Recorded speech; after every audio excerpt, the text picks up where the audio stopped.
There seems to be apparent large full-scale war in the Middle East with imminent more larger deadly combats as President Donald Trump of the United States, U.S., who pride himself as a messiah of peace, who have returned to the White House to end wars in Asian, European countries, spends less than 9 weeks in office, with Israel military, the Israel Defense Forces, IDF, confirming few minutes ago that the State of Israel intercepted rocket missiles in the northern Israel town of Metula launched on Saturday morning from Lebanon, who have had and maintained ceasefire agreement with Israel since November 2024 after Israel launched massive killing mission in Lebanon, air bombarding the capital city, Beirut, until several Hezbollah members and leaders were killed.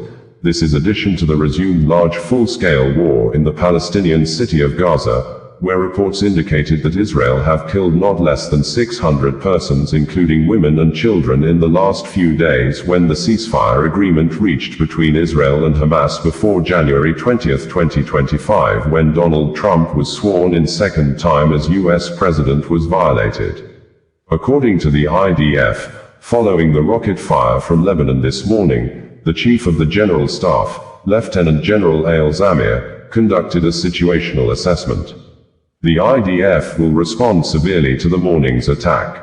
The state of Lebanon bears responsibility for upholding the agreement. The IDF stated this on its verified X social media handle. Previously, the IDF issued statements that the state of Israel has been under severe air attacks from different front lines around the different corners of Israel simultaneously in recent days, as President Donald Trump ordered U.S. military to strike Yemeni Houthis, a rebel group operating in Yemen, who had vowed to continue to retaliate the U.S. attacks. A missile launched from Yemen was intercepted by the IAF prior to crossing into Israeli territory. These sirens were triggered because 2 projectiles were launched from northern Gaza. Where were the projectiles fired from? A launcher located near a humanitarian area in Al-Furqan. This is further evidence of Hamas' systematic exploitation of civilians and civilian structures for terrorist activities throughout Gaza. Eliminated.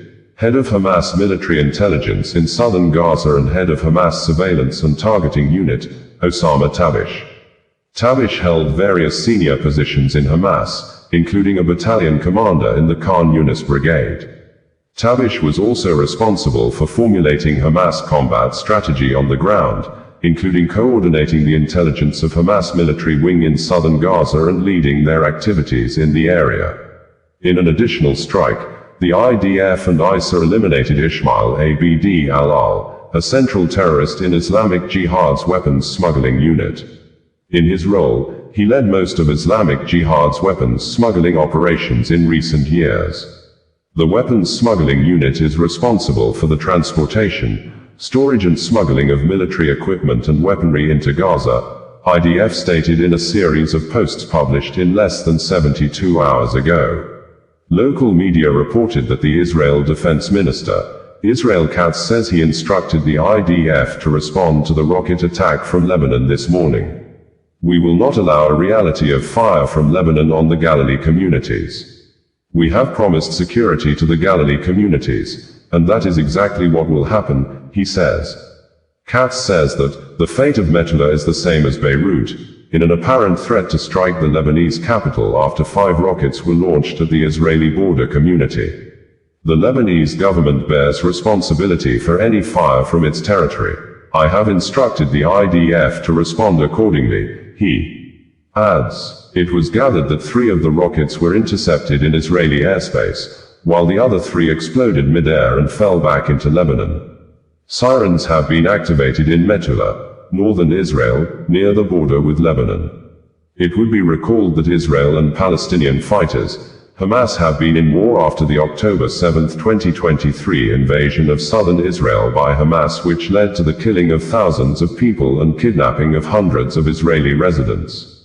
Gaza Health Ministry says that Israel's renewed attacks on Gaza that began on Tuesday have killed a total of 634 people and wounded 1,172 persons, including children and women, have been since Israel allegedly broke the ceasefire deal a few days ago, bringing the total death toll Palestinians killed in Gaza to nearly 50,000 since the war began in 2023.